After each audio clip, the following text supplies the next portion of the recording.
think anyone of my age certainly will remember this in a way that's really quite impactful.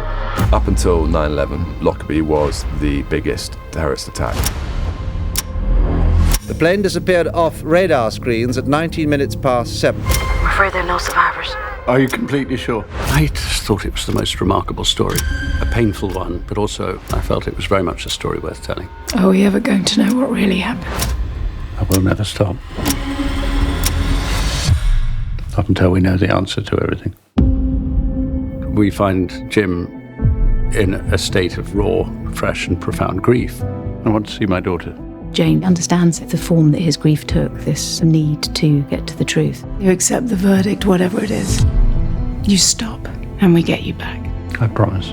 This is a man who had a basic trust in institutions. He set out looking for answers which he fully expected to be forthcoming. How did a bomb get through airport security and onto Flight 103? We have a right to know. He spent 35 years simply trying to find out the truth of what happened. But the perceptions of what that truth was seemed to keep shifting. What do you want from this, Jim? Justice.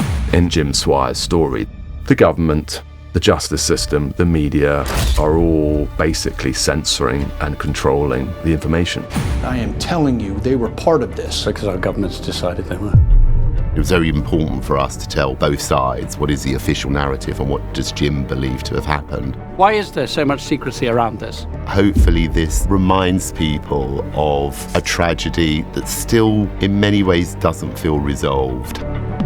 The tragedy happened in 1988, but so much of this story has been going on since then. We really felt we could bring a new perspective to the public's understanding of the Lockerbie disaster.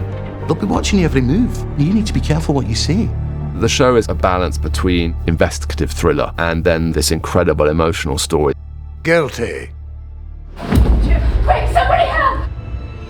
Jane is a strong, courageous woman. She wants more than anything to make sure that this tragedy doesn't rip apart the family. You haven't stopped since she died. What else can I do?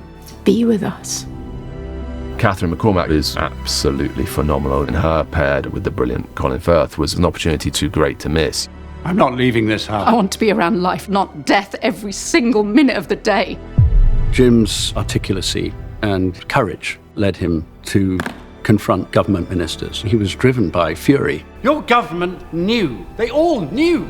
Coming back to the two of them always throughout this 30-year period, it's sort of the emotional heart of the piece. Not everybody processes their grief in the same way, even if the grief is for the same person, within the same family. And I think any story that deals with real people trying to understand their world again after it's been ripped apart always has a resonance with everyone. I will never stop.